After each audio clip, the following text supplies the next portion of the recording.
जय माता दी। आप सभी को मेरा नमस्कार। राधे राधे। प्रेमानंद जी महाराज, इन जगहों पर चुप रहने में ही भलाई, मौन से मिलेगा जीवन में स्थिरता और शांति। प्रेमानंद जी की बातों में कोई जटिलता नहीं होती। वे जीवन की उलझनों को इतनी सहजता से सुलझा देते हैं कि सुनते ही दिल हल्का हो जाता है। उनकी बातें जीवन का मार्गदर्शन करती हैं। वर्तमान समय में प्रेमानंद जी महाराज एक ऐसा नाम जो आज लाखों दिलों को सुकून देता है।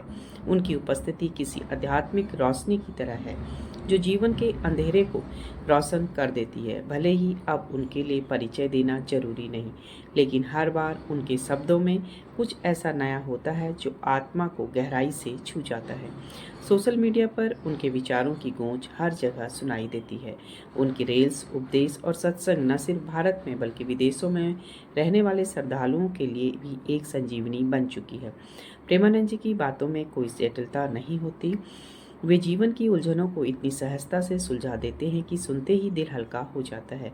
उनकी बातें जीवन का मार्गदर्शन करती हैं। ऐसे में प्रेमानंद जी कुछ जगहों पर लोगों को मौन रहने के लिए कहते हैं, जो कि व्यक्ति की मानसिक और शारीरिक स्वास्थ्य के लिए काफ़ी जरूरी होती है।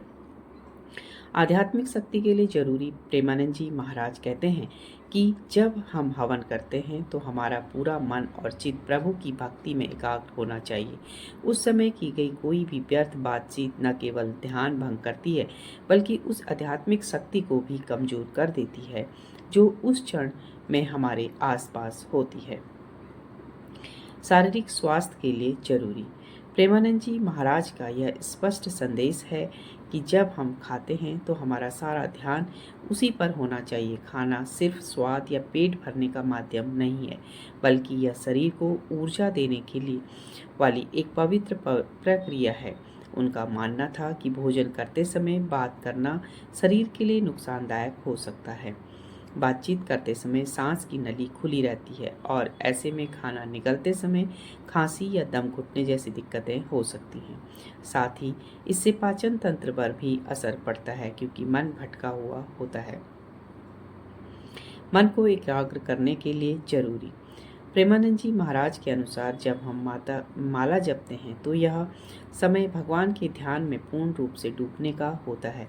इस समय हमारी आत्मा और मन को पूरी तरह से एकाग्र होना चाहिए, जिससे हम उन पवित्र शब्दों के साथ सच्चे अर्थ से में जुड़ सकें।